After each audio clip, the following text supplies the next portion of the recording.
Students, hope you all fine and safe at your homes. So what we are going today? Yes, we are going to read our chapter number 6 of English course book, that is Careful Hands. So ये story है एक boy की जिसका नाम होता है hence. ये बहुत ही इंटरेस्टिंग है और आप बहुत ही इंटरेस्ट के साथ मज़े के साथ इसको पढ़ोगे। So before starting the reading students, यहाँ पे कुछ वर्ड्स टू नो दिए गए हैं, यानी वो वर्ड्स जो आपके लिए न्यू हैं और इस लेसन में यूज़ हुए हैं। ठीक है, सो फॉर बेटर अंडरस्टैंडिंग हम पहले इन वर्ड्स की रीडिंग करते हैं, ताकि जब हम रीडिंग करें तो हमें इन वर्ड्स के ऑलरेडी मतलब पता हों और हमें ज़्यादा अच्छा समझ आए। ठीक है, so our first word is cottage. A small house in a country. शहर में मौजूद एक छोटे घर को क्या कहते हैं? कॉटेज, जिसको हम उर्दू में झोंपड़ी भी बोल सकते हैं। ठीक है, second word is dragged. Carried something bye pulling it along the ground slowly, यानी ज़मीन के साथ आहिस्ता आहिस्ता किसी चीज़ को खींचना या घसीटने को ड्रैग्ड कहते हैं। Germany. A country in Europe. Europe के एक कंट्री का नेम होता है जर्मनी। ठीक है, नेक्स्ट है हे। ग्रास और other plants that are cut, dried and then fed to animals. वो सूखी घास या पौधे जो कि काटे जाते हैं और वो सूख जाते हैं, फिर एनिमल्स को एज अ फूड दिए जाते हैं। Nibbled. To eat something in very small bites. छोटे छोटे टुकड़ों में किसी चीज़ खाने को निबल्ड कहते हैं। ठीक है, स्पेंड। To pass time. वक्त गुजारने को हम कहते हैं स्पेंड। स्टफ्ड। स्टफ्ड का मतलब होता है packed. Made something full by packing, यानी पैक्ड का मतलब होता है किसी चीज़ में किसी चीज़ को बंद कर देना। ठीक है, या फिर भर देना। Last is wrapped. Wrapped means to put paper और क्लॉथ अराउंड समथिंग। किसी चीज़ के इर्द गिर्द पेपर को या फिर क्लॉथ को रैप करने को, लुपेटने को हम रैप करना कहते हैं। ठीक है, चलें let's start his reading. Once there was a little boy called Hans. He lived with his mother near a great forest in Germany.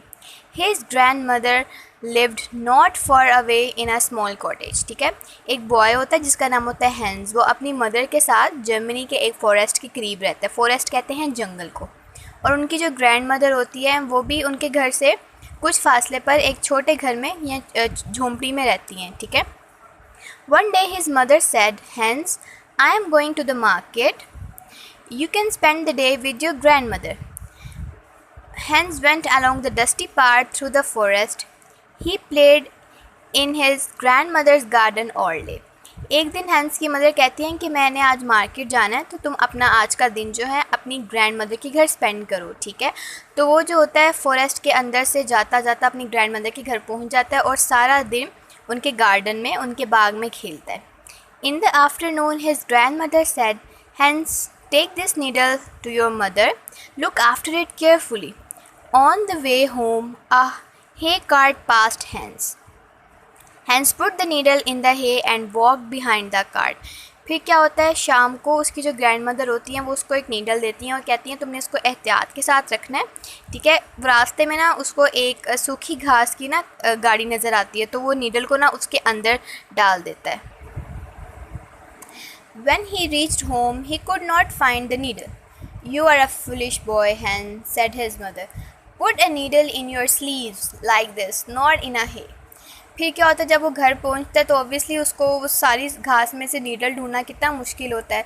तो उसकी मदर कहती हैं कि तुम कितने बेवकूफ़ हो, तुम्हें इसको अपनी स्लीव के अंदर यानी अपनी बाजू के अंदर डालना चाहिए था। ठीक है, the next week Hans went to his grand mother house again. He played the whole day and later his grandmother said, Hans, please take this spoon to your mother. Hans started off for home. He remembered his mother's words. He put the spoon carefully inside his sleeves. When he reached home, the spoon was not there. It had fallen out on his way home. फिर क्या होता है, next week वो दोबारा अपनी grand mother के घर जाता है और शाम को जब वो वापस आने लगता है तो उसकी ग्रैंड मदर ना उसको एक स्पून देती हैं, एक चम्मच देती हैं और कहती हैं कि ये तुमने अपनी मदर को दे देना है। ठीक है, उसे अपनी मदर की बात याद आती है कि तुम्हें ना चीज़ को स्लीव के अंदर रखना है, तो वो ऐसे ही अपनी बाजू के अंदर ना स्पून को रैप कर लेता है, लेकिन जब वो घर पहुँचता है तो वो वहाँ पर मौजूद नहीं होती। Oh foolish boy, said his mother, you should have put it in your pocket. तुम्हें उसको अपनी पॉकेट में डालना चाहिए था. ठीक है. The next week Hans played with the little puppy at his grand mother's house. In the afternoon he said, Granny, can I take this puppy home? Yes, But look after it carefully, said the grandmother. Hen stuffed the puppy into his pocket. When he looked the puppy out at home, it did not move. फिर वो next week फिर अपनी grand mother के घर जाता है और एक छोटे पपी के साथ खेल रहा होता है. वो उसको इतना अच्छा लगता है, वो अपनी ग्रैंड मदर को कहता है क्या मैं इसको अपने घर ले जाऊँ. तो जो ग्रैंड मदर होती हैं वो कहती हैं हाँ ले जाओ, पर इसका ध्यान रखना.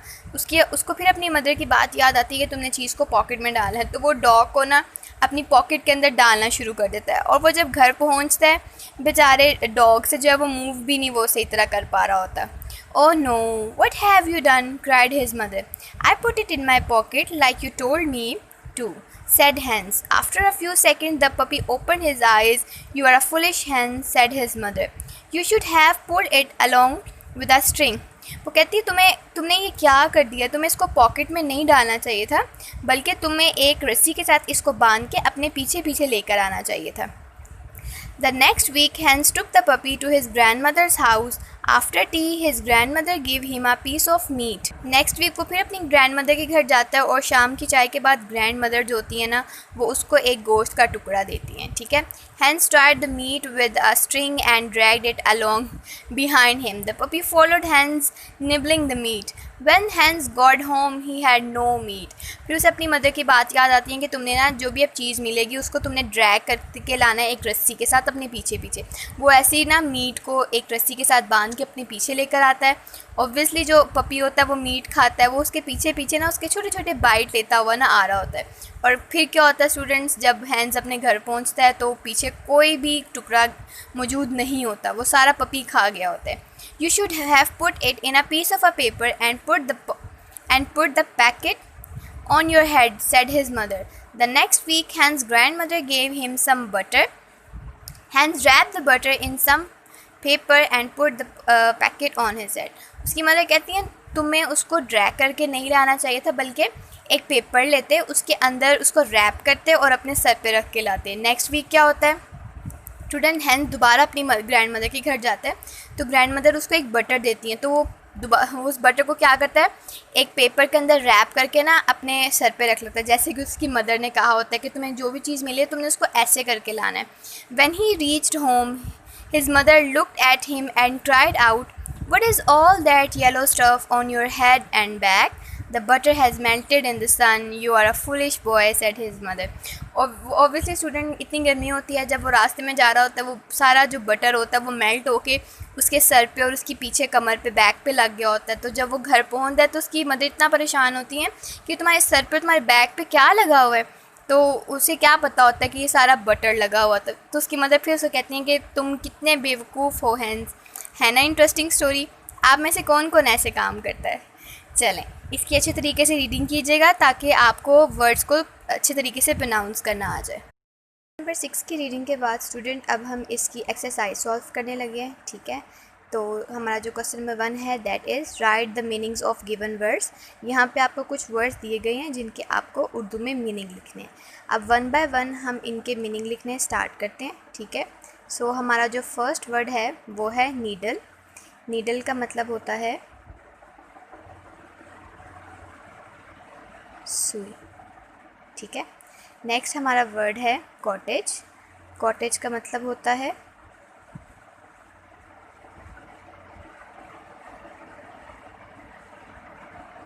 झोंपड़ी. ठीक है. नेक्स्ट है स्टफ़. स्टफ़ का मतलब होता है कपड़ा. ठीक है. नेक्स्ट है फुलिश. फुलिश का क्या मतलब होता है स्टूडेंट्स. यस, फुलिश का मतलब होता है बेवकूफ़.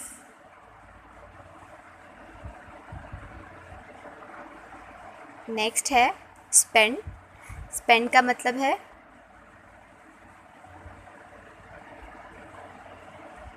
खर्च करना. उसके बाद है हे.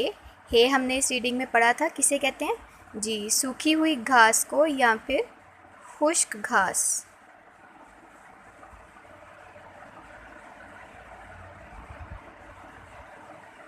उसके बाद हमारा नेक्स्ट वर्ड आ रहा है स्पेंड. ठीक है. इसका मतलब होता है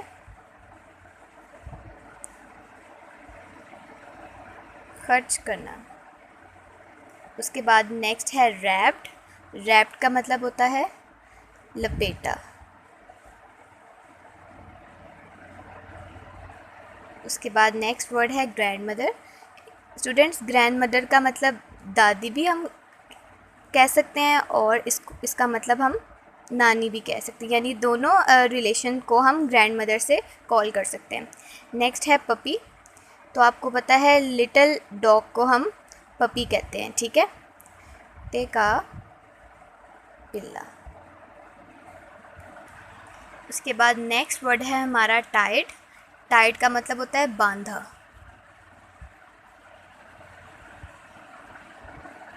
ठीक है। और लास्ट वर्ड है हमारा बटर।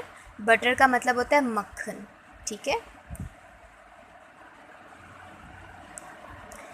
स्टूडेंट, क्वेश्चन नंबर 1 हमने सॉल्व कर लिया है, ठीक है। अब हम अपना क्वेश्चन नंबर 2 सॉल्व करते हैं, जो कि है use these words in sentences of your own. यहाँ पे आपको 5 वर्ड्स दिए गए हैं, ठीक है, जिनसे आपको सेंटेंसेस बनाने हैं। First word is dislike. Dislike का मतलब होता है नापसंद करना, यानी कोई चीज़ आपको जो पसंद नहीं होती, इट्स मीन आप उसको डिसलाइक करते हो। तो इसका हमारा सेंटेंस बनेगा शी डिसलाइक वेजिटेबल्स, यानी उसको वेजिटेबल्स यानी सब्जियां पसंद नहीं है, या वो सब्जियों को खाना पसंद नहीं करती, ठीक है। उसके बाद हमारा नेक्स्ट जो वर्ड है वो है फुलिश। फुलिश का क्या मतलब होता है स्टूडेंट्स, जो हमने ऊपर पढ़ा है अभी, यस, बेवकूफ़। तो इसका हमारा सेंटेंस बनेगा डोंट बी फुलिश, कि बेवकूफ़ नहीं बनना चाहिए, ठीक है। अल्लाह ताला ने आपको ब्रेन प्रोवाइड किया तो आपको अपने ब्रेन को यूज़ करना चाहिए, ठीक है। उसके बाद नेक्स्ट वर्ड है हमारा स्टफ़, ठीक है। तो स्टफ़ का मतलब स्टूडेंट्स कपड़ा भी होता है और स्टफ़ का मतलब डालना भी होता है, ठीक है, ज़बरदस्ती डालना। तो इसका हम सेंटेंस बना सकते हैं the little boy stuffed cookies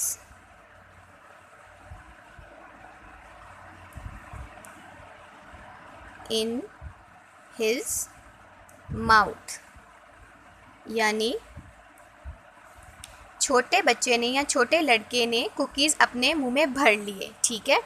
यानी कैपेसिटी से ज़्यादा जब हम किसी चीज़ को डालते हैं तो उसका मतलब है स्टफ़ करना। उसके बाद नेक्स्ट वर्ड है बिहाइंड। बिहाइंड का मतलब होता है पीछे या पीछे वाला, ठीक है। तो इसका हम लिखेंगे ही hides behind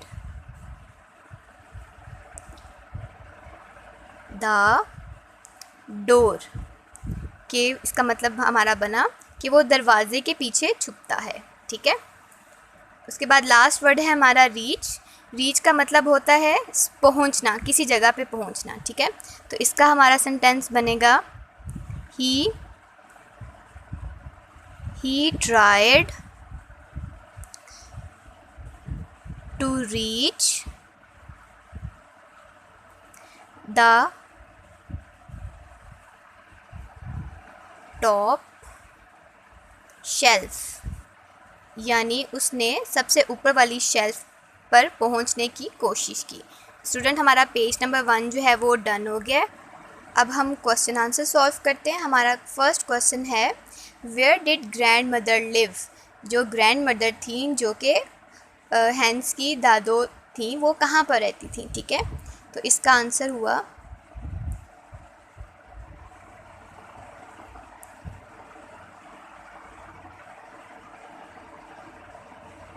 The grandmother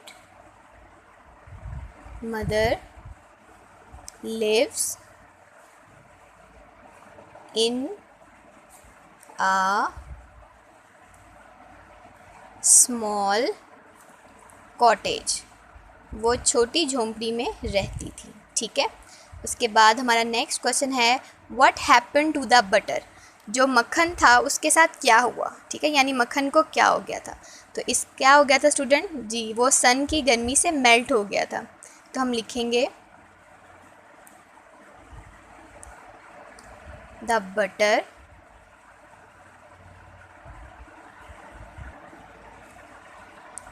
has melted, यानी वो मेल्ट हो गया था किसकी वजह से जी, सूरज की वजह से, इन द सन।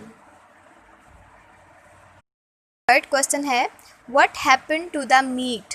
मीट यानी गोश्त के साथ क्या हुआ था जब वो मीट के पीस को अपने पीछे ड्रैग करके ला रहा था जी, पपी ने उसको खाना शुरू कर दिया था। तो इसका आंसर हुआ it was eaten by the puppy, यानी पपी ने उसको खा लिया था। और जब वो घर पहुंचा तो उसके पीछे कोई भी गोश्त का टुकड़ा मौजूद नहीं था। ठीक है, नेक्स्ट क्वेश्चन ही where did Hans put the needle. Hans ने नीडल को कहाँ पर रख दिया था, कहाँ रखा था भला उसने जी, उसने हे के अंदर, हे कार्ट में उसको डाल दिया था। Hans put the needle in the hay, Hans ने नीडल को हे के अंदर डाल दिया। उसके बाद लास्ट हमारा क्वेश्चन है where did Hans put the puppy, why was this wrong. Hans ने पपी को कहाँ पर रखा था, कहाँ पर डाला था, और ये गलत क्यों था, बताएं ज़रा जी। हैंस ने पपी को कहाँ पर डाला था, अपनी पॉकेट के अंदर। तो इसका हम आंसर लिखेंगे hence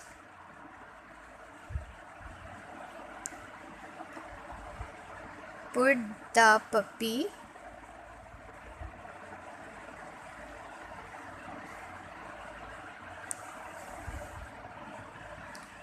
into his pocket। Student ये राइट वे तो नहीं है, किसी एनिमल को आप अपनी पॉकेट में डालो तो वो सांस फिर कैसे लेगा। ठीक है, तो ऑब्वियसली पपी को भी फिर सांस नहीं आ रहा होगा। The puppy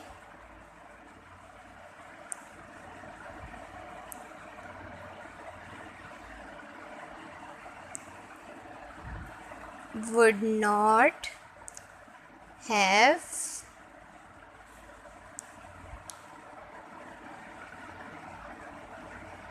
enough space to breathe। Obviously किसी एनिमल को अगर हम अपनी पॉकेट में डाल दें तो उसके पास तो जगह ही नहीं होगी कि वो सांस कैसे ले। ठीक है, उसके बाद फिल इन द ब्लैंक्स हैं स्टूडेंट्स। इन ब्लैंक्स को आपने प्रॉपर वर्ड्स के साथ फिल अप करना है। ठीक है, लुक डैश इट केयरफुली, यानी इसकी आपने एहतियात करनी है। तो इसका जो हमारा वर्ड हम यहाँ पे लिखेंगे वो होगा आफ्टर, यानी लुक आफ्टर, यानी आपको इसका ख्याल रखना है, एहतियात के साथ ख्याल रखना है। ठीक है, it had fallen dash his way home, उसने अपने घर के रास्ते में गिरा दिया। तो फॉलन के साथ जो प्रॉपर वर्ड आएगा वो होगा आउट, फॉलन आउट ऑन, यानी अपने घर के रास्ते में उसने गिरा दिया। क्या गिरा दिया था स्टूडेंट जी, स्पून। नेक्स्ट है Hans put the spoon carefully dash his sleeve, Hans ने स्पून को एहतियात के साथ स्लीव में क्या किया था जी, रखा था। तो ऑब्वियसली स्लीव के अंदर रखा था, तो उसके लिए अंदर रखने के लिए हम इनसाइड का वर्ड यूज़ करते हैं। नेक्स्ट है ही लिव्ड विद हिज मदर, वो अपनी मदर के साथ रहता था डैश अ ग्रेट फॉरेस्ट, एक मतलब बड़े फॉरेस्ट के डैश जी, उसके करीब रहता था ना, तो करीब की इंग्लिश होती है नियर, यानी नियर द फॉरेस्ट। उसके बाद है Hans walked the cart. Student जो हैंस था वो कार्ट की किस साइड पे चल रहा था, आगे पीछे या फिर दाएं बाएं, कहाँ पे चल रहा था जी, वो कार्ट के पीछे चल रहा था। तो पीछे की इंग्लिश होती है बिहाइंड, BEHIND। IND। ठीक है स्टूडेंट्स। उसके बाद नेक्स्ट क्वेश्चन है हमारा मैच द कॉलम। ठीक है, दो साइड्स हैं, आपने उनको ठीक उनके आंसर्स के साथ, करेक्ट आंसर्स के साथ आपने मैच कर देना है। ठीक है, फर्स्ट है हमारा फुलिश। फुलिश का मतलब होता है बेवकूफ़। ठीक है, तो इसका हम आंसर देखेंगे कहाँ पे लिखा हुआ है। Has one eye, dried grass, not very clever, used when we eat something, the mother of your father और mother, part of garment. Yes, the right answer of foolish is not very clever. उसके बाद student spoon है, तो spoon हम क्यों use करते हैं? Obviously कुछ खाने के लिए। ठीक है, तो इसका राइट ऑप्शन होगा used when we eat something. Then है ग्रैंड मदर। ग्रैंड मदर किसे कहते हैं? यस, आपकी दादी को या नानी को। तो इसका हमारा राइट ऑप्शन होगा ये वाला। उसके बाद स्लीव्स है, तो स्लीव्स का मतलब होता है बाजू। तो बाजू क्या होते हैं? जी, हमारे कपड़ों का एक पार्ट है, तो हम इसको पार्ट ऑफ अ गारमेंट के साथ मैच कर देंगे। देन है हे का मतलब मैंने आपको बताया था क्या होता है? सूखी हुई घास, ड्राइड ग्रास। तो इसको हम इसके मीनिंग के साथ मैच कर देंगे। The last is needle. Needle कहते हैं सुई को। हैज़ वन आई, जिसका एक सुराख होता है, तो इसको हम इसके राइट ऑप्शन के साथ मैच कर देंगे। ठीक है, नेक्स्ट हमारा क्वेश्चन नंबर 6 है ऐड आ, एन और द टू द फॉलोइंग। ये तीनों आर्टिकल्स को आपने प्रॉपर वर्ड्स के साथ, सूटेबल वर्ड्स के साथ ऐड कर देना है। ठीक है स्टूडेंट, जो एन होता है ना वो हम लगाते हैं वाउल्स लेटर के साथ, यानी ए, ई, आई, ओ, यू के साथ। ठीक है, और बाकी के साथ आ लग जाता है। और अब हम देखेंगे कि दी हम कहाँ कहाँ पे ऐड करेंगे। फर्स्ट ऑफ ऑल एप्पल है, तो एप्पल के लिए हम लगाएंगे एन एप्पल। सेकंड है डोंकी। ठीक है, एक डोंकी है तो इसके साथ हम लगा देंगे आ डोंकी। ठीक है, और येलो बॉक्स, एक येलो बॉक्स है, इसके साथ भी हम आ लगा देंगे। नेक्स्ट है सन, सूरज, तो सूरज के लिए स्टूडेंट हम दी यूज़ करेंगे। नेक्स्ट है वर्ल्ड, वर्ल्ड के लिए भी हम दी यूज़ करेंगे। नेक्स्ट है इजी चेयर। ई जो है हमारा वाउल लेटर है, वाउल अल्फ़ाबेट है, तो इसके साथ हम लगाएंगे एन, तो ये हमारा बन गया एन इजी चेयर। नेक्स्ट है बैग।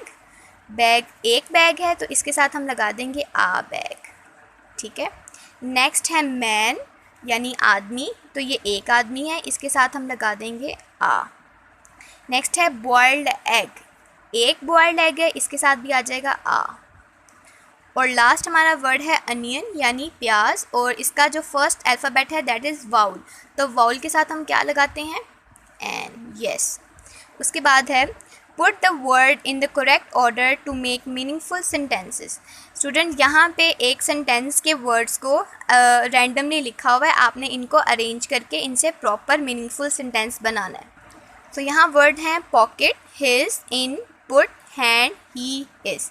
तो वन बाय वन हम वर्ड्स को जो हमें सूटेबल लगेंगे उनसे हम इसका पूरा सेंटेंस प्रॉपर बना देंगे। तो सबसे पहले हम लिखेंगे ही,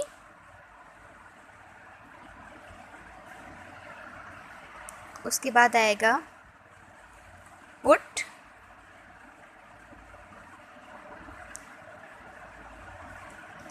हिज हैंड, उसके बाद लिखेंगे हम इन हिज पॉकेट, यानी उसने अपने हाथों को अपनी पॉकेट में डाला। ठीक है, इसी तरह स्टूडेंट ये दोनों भी अरेंज हो जाएंगे। हमारा फर्स्ट वर्ड था boy, a, you, foolish, are, तो इसका हमारा सेंटेंस बन गया you are a foolish boy, यानी तुम एक बेवकूफ़ लड़की हो, जो कि हैंस की मदर उसको हमेशा कहती थी। नेक्स्ट है string, have, should, are, you, tied it to. ठीक है, इसका बना you should have tied it to a string, कि तुम्हें उसको एक रस्सी के साथ टाई करना चाहिए था, बांधना चाहिए था। ठीक है, उसके बाद है make compound words from the following. Student यहाँ पे दो कॉलम में आपको वर्ड्स दिए गए हैं, इनको आपको आपस में अरेंज करके यानी मिला के आपस में उनसे कंपाउंड वर्ड बनाना है। कंपाउंड वर्ड मतलब ऐसा वर्ड जो दो वर्ड से मिलके बनता है। ठीक है, जैसे है कप और बोर्ड। स्टूडेंट कप और बोर्ड को जब हम आपस में मिलाएंगे तो ये क्या बन जाएगा? कबर्ड। तो कबर्ड हम किसको कहते हैं? अलमारी को, ठीक है। नेक्स्ट है डोर, ठीक है। डोर के साथ स्टूडेंट कौन सा वर्ड जो है वो सूटेबल होगा? Watch, book, bell. Yes, the right word is bell. तो ये हमारा कंपाउंड वर्ड बन जाएगा डोर, बेल यानी दरवाजे की घंटी, ठीक है। नेक्स्ट है स्ट्रैप। स्ट्रैप यानी बांधने वाला जो होता है, ठीक है। स्ट्रैप के साथ हम क्या अटैच करेंगे? वॉच या फिर बुक? यस, इसके साथ हम अटैच करेंगे वॉच। तो हमारा ये कंपाउंड वर्ड बन जाएगा strap, watch, STRAP, strap, watch. और लास्ट हमारा कंपाउंड वर्ड होगा शेल्फ, बुक, यानी बुक शेल्फ, यानी ऐसी शेल्फ जिस पे हम बुक्स रखते हैं। स्टूडेंट, हमने अपने चैप्टर की एक्सरसाइज सॉल्व कर ली है। होप आपको इसमें कोई प्रॉब्लम ना आई हो। Students, hope you all fine. Today we are going to read our subtopic of chapter number 6, that is I'd like to be, यानी मैं बनना चाहता हूँ, ठीक है। यानी ये एक बॉय की विश है जो कि हम देखते हैं कि वो क्या बनना चाहता है, ठीक है। First of all words to know है। यहाँ पे हमें 2 वर्ड्स दिए गए हैं जो दोनों आपके लिए न्यू हैं, ठीक है। इनको हम पहले रीड करते हैं। First word is leaping. Leaping means jumping, यानी कि उछल कूद करना है। Second is prowl. प्रॉल का मतलब होता है लाई इन वेट, यानी इंतज़ार में बैठना या लेटना। और इसका सेकेंड मीनिंग आप ये भी ले सकते हो क्रीप अराउंड, यानी इधर उधर रेंगना, ठीक है। Let's start the reading. I'd like to be a monkey and climb the trees so high, jumping, leaping branch to branch, till I reach the sky. यानी जो बॉय है वो पहले क्या बनना चाह रहा है? Yes, monkey. और आपको पता है ना मंकी क्या करते हैं? एक ट्री से दूसरी ट्री पे, एक ब्रांच से दूसरी ब्रांच पे जो है वो जंप कर रहे होते हैं, और बाज़ का इतने हाई जंप करते हैं कि वो स्काई को टच मतलब करना चाह रहे होते हैं, ठीक है। तो बॉय भी जो है यहाँ पे मंकी बनना चाहता है, ठीक है। Playing skipping all day long, dancing eating too, I'd like to be a monkey, wouldn't you? मैं दिन भर डांस करूँ, मैं जैसे मंकी जो हैं वो इन्जॉय कर रहे होते हैं अपनी लाइफ को, इधर उधर जंप करने को इन्जॉय कर रहे होते हैं, साथ साथ वो खा भी रहे होते हैं। और आपको पता है मंकी का सबसे फेवरेट फ्रूट कौन सा है? यस, लुक, बनाना, ठीक है। तो वो कहता है कि मैं तो मंकी बनना चाहता हूँ, वुडेंट यू? क्या आप भी चाहते हो? सेकेंड विश बॉय की क्या है? I'd like to be a tiger and prowl in jungle deep, laying in the sunlight, warm and fast asleep. Second wish उसकी है कि वो टाइगर बनना चाहता है, और वो चाहता है कि वो जंगल की गहरे जंगल में वो लेटे वहाँ पे सनलाइट के नीचे, ठीक है, जहाँ पे उसको बहुत अच्छी नींद आए और सनलाइट की लाइट जो है, हीट है, उसको वार्म करे, यानी उसको गर्म करे। Hunting in the evening, hunting all night through, I'd like to be a tiger, wouldn't you? कहता है मैं सारा दिन, सारी रात, सारी शाम जो है वो शिकार करूं, जैसे टाइगर जो ब्रेवली जो है, आपको पता है ना टाइगर से सब डरते हैं, ठीक है। वो भी कहता है मैं ब्रेवली हंटिंग करूं सारा दिन, मैं एक टाइगर बनना चाहता हूं। क्या आप भी बनना चाहते हो?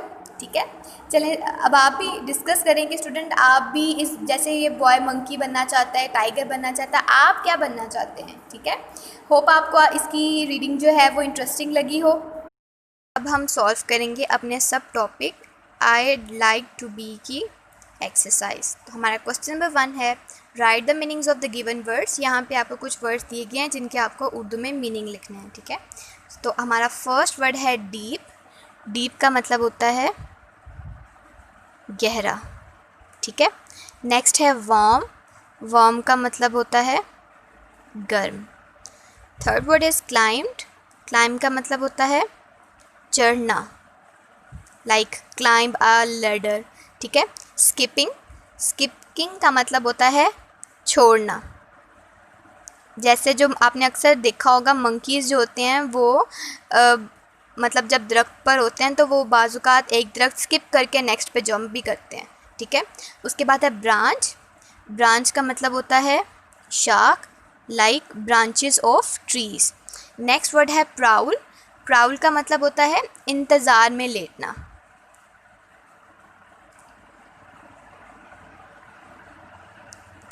इंतज़ार में लेटना। नेक्स्ट है डीप, डीप का मतलब होता है गहरा। And the last word is laying, laying का मतलब होता है लेटना, like laying on a bed. ठीक है। नेक्स्ट क्वेश्चन है add a, an or the to the following. Some blanks should be left empty and some can have more than answers. ठीक है, एक पैराग्राफ टाइप आपको दिया है जिसको आपने आर्टिकल्स लगाकर फिलअप करना है, और कुछ ब्लैंक्स ऐसी हैं जो कि बिल्कुल खाली रहेंगी और उसमें हम कोई आर्टिकल्स यानी इन तीनों में से कोई आर्टिकल उसमें यूज़ नहीं होगा। ठीक है, तो हम इसको रीड करते हैं। एन ओल्ड गार्डन, एन हम इसके साथ क्यों लगाएंगे स्टूडेंट, क्योंकि ओ जो है वो वाउल लेटर है। ठीक है, तो वाउल के साथ हम एन लगाते हैं। An old gardener came to dash garden every day, came to the garden, तो इसके साथ हम द लगा देंगे। एवरी डे, ठीक है, in dash morning, in the morning. ठीक है, as dash sun was rising, तो सन के साथ स्टूडेंट हम क्या लगाते हैं, the. He took up dash old watering can, student old यानी O, O is a vowel letter, तो ओल्ड के साथ हम लगाएंगे an. An old watering can filled it at the tank. ठीक है, तो यहाँ पे हम लगा देंगे द। उसके बाद है and water dash few flower beds, watered a. Then he cut dash grass, grass यानी घास। ठीक है, तो इसके साथ हम लगाएंगे द।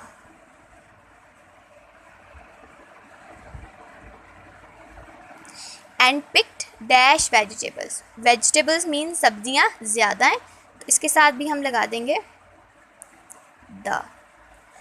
और डैश टू, स्टूडेंट अब ये यहाँ पे आ, एन और दी में से कोई आर्टिकल नहीं लगेगा, तो इसको हम ब्लैंक रहने देंगे, एज इट इज़ रहने देंगे। ठीक है, later dash garden, gardener sorry, तो गार्डनर के साथ हम लगाएंगे the.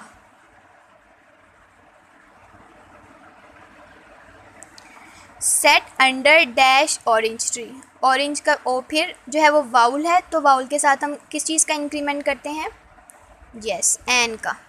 N orange tree and at his dash breakfast, so student breakfast के साथ ना ही हम आ लगा सकते हैं, ना ही एन और ना ही द, तो इसको भी हम एज इट इज़ रहने देंगे। होप आपको आज की एक्सरसाइज ईजी लगी हो। स्टे होम, स्टे सेफ, अल्लाह हाफिज़।